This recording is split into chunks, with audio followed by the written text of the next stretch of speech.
the final tonight. And the best team in baseball wins it all in 2018. For the first hit. Rutschman into right field. Down the line. A fair ball. Adley will turn first. Head for second. He's going to turn second. Go for third. Rutschman into third base standing. An extra base hit. His first hit in the major leagues. Welcome to the... These are long pitch innings. I think Blister, that's what you were to make sure. Here's a high fly ball into right. Back his bat's on the move. On the track. He's got it.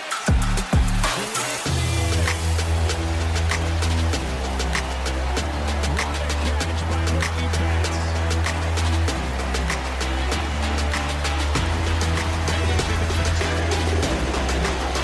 Now, Clifford looking for a clean inning here in the seventh. Hit well out to right center field.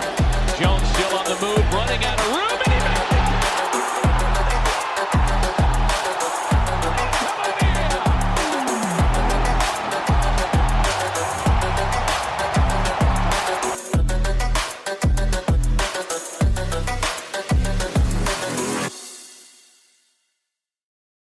Back here with yet another episode. This time our wheel took us to Philadelphia. I was actually there this summer. So, we're going to be talking about the Phillies today, breaking down everything from lineup to expectations and hopes for the regular season. You guys already know the drill. Go check out the merchandise in the description.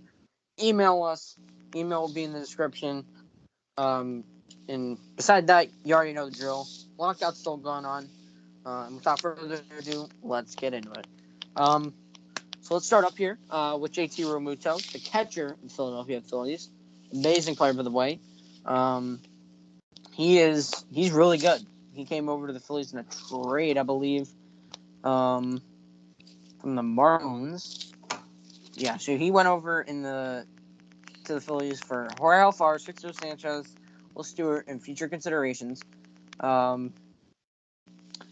So, yeah, he came over from the Marlins, and he's been pretty good for the Phillies. He kind of had a down year this year for the Phillies, but it was still pretty good. He did make an all-star team, was able to start. I mean, I know it would have been Buster Posey, but he did manage to start because Posey was hurt. He had 476 at-bats, 64 runs, 125 hits, 17 homers, 73 RBIs, 13 stolen bags, 263 average, 343 on base, 782 OPS. JT Realmuto is just a very good catcher and a good hitter as well. He is just one of the best catchers in the game, even though the numbers don't really show it. He definitely has the talent and ability to be one of the best players behind the plate in Major League Baseball. It's either him or Will Smith, and he's been around the game a long time. So JT Realmuto, definitely the best catcher on this roster, and he's going to be starting without a doubt. Yeah, definitely a really talented guy behind the plate. Now we're on to the first base. We have Rhys Hoskins. Rhys Hoskins, solid player, had a pretty good year in 2021 and 389 at-bats. He batted .247 with 27 homers and 71 RBIs, 3 stolen bags, and OPS of .864. Pretty good stats. He's got some power. Average could go a little up, but still a solid player there at first base. Good player for them. Power guy, most first basemans are. He's definitely going to be staying there. He's been here a couple of years, 5 years now, so I think I'm not sure when his contract ends, but yeah, he's definitely going to be starting. Now we move on. Yeah.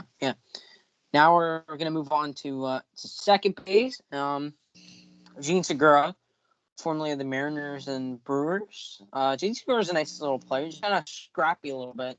He'll pick up where he can here and there. 514 at-bats in 2021, 76 runs, 149 hits, 14 homers, 58 RBIs, 9 stolen bags, 290 average, 348 on base, 784 OPS. He was a very nice player, very well-rounded, I feel like, in his skill set. I may not hit for this, crazy power kind of thing. He's still going to be very, very good at the position of second base. And he's going to have the ability to play there pretty much on a consistent basis for the Phillies. So Gene Segura, definitely a nice little player here at second base. Yeah, now move on to probably the worst player in this infield. Not the worst player in the field though. I'll talk about those players later. But this is Dieter Royce at short. Dieter Royce not that great. He's getting a little older now. He's 31, not as good as he once was. He should be a pretty solid shortstop. But now in 2021, he's kind of slowing down, reduced stats here. In 368 at-bats, he batted 209 with 13 home runs, 54 RBIs, 3 stolen bags, and OPS 640. Kind of, not great stats. You can definitely tell. But he's not getting any younger, not getting any better. So, we're slowing down. I think even though he's definitely be starting, the weakest position is infield. Now I move on over to third base. This is probably a rising star in my opinion. Even though he kind of had a down season in 2021. Alec Boehm, I actually got his jersey T-shirt when I went to Philly, but he was not that good in 2021. After a nice little 2020 rookie campaign. 2021, he had 300 at-bats, 46 runs, 94 hits, 7 homers, 47 RBIs, 4 stolen bags, 247 average, 305 on base, 647 OPS. It's not a great slash line. He was kind of, streaky a little bit. It's not a strong overall season overall from Boehm. But I don't expect him to be this bad moving forward, but this was just not a very strong season for Alec Boehm. Yeah, definitely agree on there, but definitely you could get better. Now on what I was saying earlier, the weakest position here. This is left field. Basically, it's outfield. It's left field and center field, not good. In left field, we have Mickey Moniak. He's not a good player. In 2021, and we batted 33 at-bats and batted 091 with 1 home run, 3 RBIs, 0 stolen bases, and OPS is 349. Yeah, like I said, has not played very much, not very good. Obviously, they lost Andrew McCutchen to free agency, so he's not there anymore. So they don't. So then this is the Phillip guy. He just hasn't been really that good. So Mickey Moniak, I suggest they definitely should get a better outfielder, and not good for the former number 1 all pick. Yeah. Now we move on to Matt Verling in center field, another very weak guy, 25 years old. 2021, he had 71 at-bats, 11 runs, 23 hits, 2 homers, 6 RBIs, 2 stolen bags, 324 average, 364 on base, and 843 OPS. Just doesn't seem that talented. I mean, I know it sounds like a good slash line, but it's only in 71 at-bats. That's not even 100 at-bats. So it's kind of tough to judge, but Matt Verling just doesn't seem very good at this point, and the Phillies will flag down a center fielder in free agency when this lockout ends. So, but for now, Matt Verling just not the strongest option for the Phillies to go with in the prime position of center field. Yeah, I think so. I agree with that. And then we on to their best player. This is definitely non-negotiable. Their best player. This is Bryce Harper in right field, NL MVP. Really, really good player. Definitely the best player. I'll just read these amazing stats from 2021. Did 488 at-bats. He batted 309, 35 home runs, 84 RBIs, 13 stolen bags, OPS of 1.044. Those are really good stats. MVP stats. Obviously, he won it. So Bryce Harper, definitely the best player out there. This guy is just so good. He's 29 years old, so maybe he's past his prime, but he's still looking very strong, very good player. And now that takes us to possibly the second best player, the pitcher, and this was just lead right into the rotation as it usually does with the NL. Zach Wheeler, who's very good. In 2021, he was an absolute horse. He went out there every day and gave the Phillies a chance to win. In 2021, he went 14-10, 2.78 ERA, 32 games, all of them started. 213 innings, 247 strikeouts, and a 1.01 WHIP. Zach Wheeler will just work every single day. He will go deep into a ball game, and Zach Wheeler is a very talented pitcher. He was in a conversation for the Cy Young. That's how good Zach Wheeler is. He's very underrated, and he is easily the ace of the staff, and they should definitely lock him up for a couple more years because Zach Wheeler is just not good. I saw this guy pitch in Philly. He started the game that I went to. It was a great start. I mean, he gave up a few runs, but it was still very solid. And he's just an amazing pitcher and definitely one of the best in the National League and in baseball. Yeah, new one of the number 2 pitcher, we got Aaron Nola. Aaron Nola kind of definitely had a down year. Looked different from what we see in years past. Years he looks very good now, though. In 2021, his stats are not that good. Here they are. In 32 games, he won 9, lost 9. An ERA of 4.63. Played 180.2 innings, struck out 223 batters, and whipped 1.13. Definitely not the Aaron Nola we're used to seeing. But I feel like he's definitely going to pick it up next year, hopefully, because Phillies needed this number 2 guy. He's a really good pitcher as we've seen in the past. So he can be really good. But this is just a down year for him. Now we move on to Kyle Gibson, number 3 starter in our eyes. I know he's kind of a 4. He could be a 4, but kind of interchangeable. It's just kind of being nitpicky. He split his year between Texas and Philly. Went from a big ballpark to a small ballpark. 2 very different ballparks to pitch in. In 2021, he went 10-9, 3.71 ERA, 31 games, 30 of them started, 182 innings, 155 strikeouts, and a 1.22 WHIP. While he may not make his starts look that great, and he won't be the flashiest pitcher out there, he's still going to get the job done. He's still going to be very good. And Kyle Gibson is just a very solid pitcher. Just to have in the middle of your rotation, he's definitely going to serve as a good depth piece, and I think, gels well with this Phillies team. And number 4 guy, we have Zach Eflin. Zach Eflin, solid, average guy, nothing special. Just kind of gets out there, does his thing. It's all right. His stats for 21 were 18 games, 4 wins, 7 losses, ERA of 4.17. Played 105.2 innings, struck out 99 batters, and whipped a 1.25. Like I said, pretty average. Nothing's great. Kind of what you expect from a 4 guy. Just kind of gets out there and every day and that gets the job done sometimes doesn't. Decent pitcher from Zach Eflin. I can see average 4 guy. Now move on to the number 5 starter, who's kind of a bit of a spot starter, honestly, but overall does have some very solid numbers. Ranger Suarez. I definitely feel like in a righty heavy rotation, he could be a good balance as a lefty. He went 8-5 in 2021, 1.36 ERA, 39 games, only 12 of them started. So you see what we mean with spot starter. He just kind of makes the starts where he can here and there. But in our eyes, he could be the 5 guy. 4 saves out of the bullpen, 106 innings, 107 strikeouts, and a 1.00 WHIP. Ranger Suarez honestly is pretty good and could take the next step forward in his career, only being 26 years old.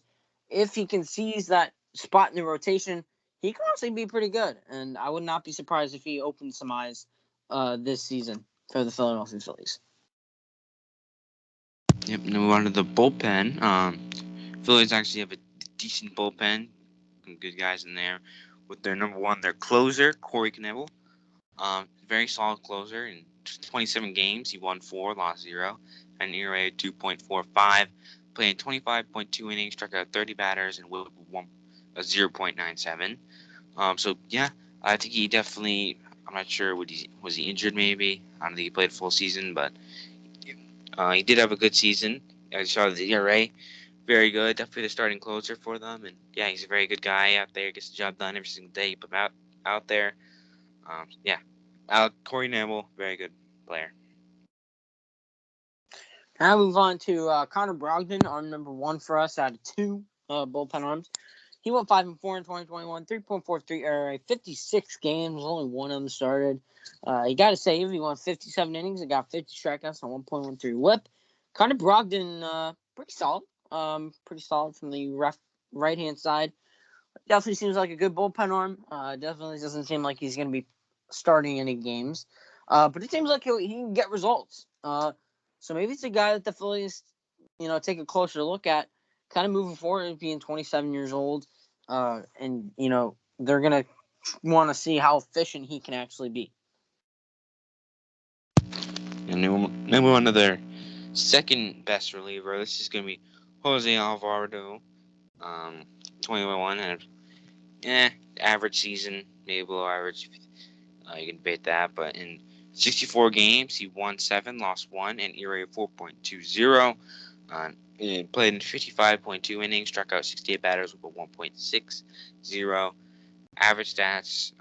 Jose Alvarado definitely kind of a good piece out there in the bullpen. Nice to have him. If you need him, you can pull him out there, and he'll do his best. And sometimes that's enough, sometimes not. Good piece for the Phillies. I definitely think he's gonna be staying there a long time. They need him. Good piece. Now we go to my prospect segment that I normally do. It's going to be Mick Abel for the Phillies. He is a right-handed pitcher for them. He is currently pitching at an A-ball for the Clearwater Threshers. There's some cool names in the minor leagues. He is 20 years old. He is 6'5", 190. Bats right, throws right-handed, as you already know, because he's a right-handed pitcher. Drafted 15th overall in 2020. And expected time of arrival 2024, being only 20 years old. He'll probably be 24, 25 by the time he makes his debut, if he can pan out. In 2021, his first professional season at the major league level, at A-ball, like we mentioned. He won 1-3, 4.43 ERA. He played in all 14 games. He started in all 14 games that he appeared in. 44 innings. It's kind of a small sample size. I don't know. Maybe he got hurt. Maybe he didn't. 44 and 2/3 innings. 27 hits, 5 homers, 27 walks, and 66 strikeouts. Pretty good K rate. One opponents hit 174 off him. And he had a 1.21 whip. And then here are his scouting grades. He got a 60 fastball. That's going to be his specialty. 50 curveball, 55 slider. That definitely seems like a plus pitch as well. 55 changeup, 55 control, and a 55 overall. Seems like a very well-rounded pitcher for Mick Abel. Because everything's pretty much in that 50-55 range. Of course, one of them only is 60. So I think Mick Abel could be a solid pitcher that the Phillies are going to look to in the future and say this kid could be a pitcher in our rotation and be very effective, maybe in the back end somewhere. So I think Mick Abel's got a good ceiling, and we could see him down the line the next 2 or 3 years.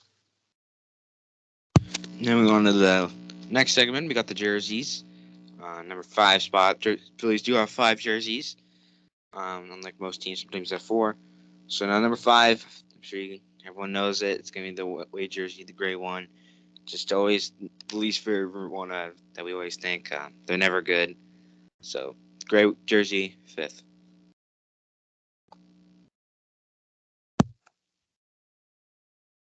Now we move on to the 4th best jersey. Alternate 3 jersey, which is the red jersey. I definitely don't appreciate that they put Phillies in red on this red jersey, because we like contrast. I know I certainly do. I don't know, just not that great. Especially comparing it to the other jerseys that the Phillies have. It's just like okay. I mean, it's good. I mean, a red jersey always works, but I think the way the Phillies executed it was poor. And it's coming in as our 4th best jersey here today. Now we get the 3rd best jersey. That's going to be the alternate 2, which is the green jersey. I think it's a solid jersey, pretty good jersey. I'm not sure if I'd buy it, but it's a good jersey. I think the Brewers definitely have a better green jersey, but this is a solid jersey. I can see people buying this and wearing it because it's good. It's good, and good jersey. Now move on to the home jersey, which we had as our 2nd best. I think the Phillies, if you compare them to the Brewers, because both teams have pinstripes and both teams have cream. We said this before we're taping this. The Brewers have a better cream jersey, but the Phillies have a better pinstripe jersey. It works well. I mean, the red pinstripes definitely pop off. Got the Phillies on there, and it just looks clean. It looks good. I mean, pinstripes can make anyone look good. So I think if you put it like that, I think the Phillies got a pretty good pinstripe jersey, and which is their regular home jersey. So it's our second best jersey here today. Now the best jersey. This is going to be the alternate one jersey, the baby blue one with the red maroon. With this is definitely a good jersey, solid baby blue jerseys, always our favorite. And I feel like this is one you kind of picture like in the old guys wearing like Mike Schmidt. This definitely was more popular. Maybe like back then. Now not so much, but still it's their best jersey. We think it's a very good jersey. I think I'd buy this one. I know Patrick, you did buy this one. So clearly it's a good jersey. Yeah, I think definitely if you want to buy it, you should. Yeah, Brendan is right. I did buy this because I went to Citizens Bank over the summer. I got this. I got an Alec Boehm for no reason. I wanted to stay up to date. I should have gotten a Mike Schmidt. But it's so clean. It looks awesome. And we got our 8 out of 10 here for the jerseys. Just a very well-rounded group of jerseys. And now we move on to the free agent. And I'm sure, as you could tell by the way we talked about the outfielders in the lineup, they need to go after an outfielder. And we considered that, and we immediately looked at outfield, but we also looked at left-handed hitters. So that takes out guys like Nick Castellanos, who's a right-handed hitter, and while he could be good in Philly, I think it's more important that the Phillies flag down a left-handed outfielder. And we went with Jock Peterson. I think Jock Peterson can play either corner, kind of. You could put him in left, you could put him in right, you could even put him in a DH spot. I think Jock Peterson is going to be affordable. You can get him on a good 1-2 year deal for a good amount of money, maybe like $20 million a year or $20 million in total if you're absolutely trying to finesse him, which it's not going to be easy to do. But I think Jock's just a very affordable guy that you can go after, and you're going to get good production out of him. He's a good home run hitter. He's a good raw power hitter, and he could definitely work well in a stadium like Philly that is pretty small and not pitcher friendly. He would go to a hitter friendly park. So I think Jock Peterson to the Phillies would be a great fit, and I think they could really use that left-handed power bat to go along with Bryce Harper in a beyond weak outfield. Yeah, I think he definitely fit in well with Philly. He's a good power guy. I think all consistent guys. So I think he definitely fit in well there. And one of the hopes and expectations, we think it's make the playoffs. I mean, it's NL East is a weak division, even though they do have the World Series champs. The Braves didn't win more than 90 games, so I think it's a very possible division to win.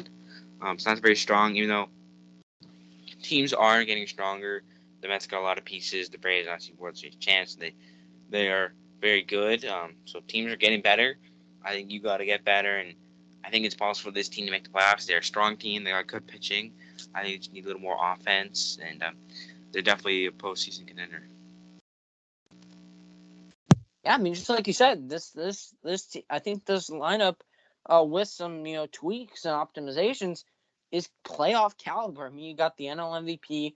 I think you could aim to make the playoffs. You can make the division. It's not a good division. I mean, the Marlins and Nationals are rebuilding, even though the Marlins are taking some strides forward. The Mets and the Braves are obviously going to be your two competitors, but NL East is not a super hard division to take. And I know the World Series champs just came out of there, but they kind of won just a crap division. So I think the Phillies could very well take the division with some shifts and free agent signings and going after guys that they need to. I think the Phillies could sneak in there and be a good team because they got some core hit batters, they got some core pitchers, got some core bullpen arms. I think this team has the makings to be a pretty good team. And that's going to be pretty much a wrap for today's episode. Still no baseball news, sadly. So, I mean, lockout still going on, which is very sad. We're slowly dying inside. So that's very sad. But it was good to talk about the Phillies today. An interesting franchise with some roller coasters in the road. But that's going to be pretty much everything for today. Any last words about the Phillies? before we head out? I think they're a solid team. It's fun to do them. I didn't predict them, but I think they're a fun. They're a fun team. They're a good team, solid team. So I'm sure Phillies fans are happy. It's a fun one to do, and look forward to next week. Yeah, hopefully this lockout can end at some point. Am I right or am I right? I think you're right. We gotta get out Definitely. of this lockout. Yeah, this is torture. We need baseball back. We need baseball back. We need players in Florida and Arizona. It's very important right now. We just got to get those guys in spring training and get them to a major league season once again. So that's going to be pretty much a wrap for today's episode. I hope you guys enjoyed us here and talk about the Phillies. This is a very interesting one to make because, the outfield is bad besides Bryce Harper. But outside of that, Phillies are a good franchise and could definitely take some strides forward in 2022. Hopefully we can see that from this franchise. With that, that's pretty much the episode. Like I said at the beginning of the episode, merch in the description. We just relaunched it today. I have to update it every 15 days, I think. Everything's back up. The mugs, shirts, and what else? Face masks, as well as a tote bag will be up there. So for all you guys that love bags, you can go grab yourself a tote bag and give your support that way. We'd really appreciate it. You can email us stuff. You can do whatever you want, as long as it's not mean and cruel. So that's pretty much all I have to say from here. And with that, we will see you next time.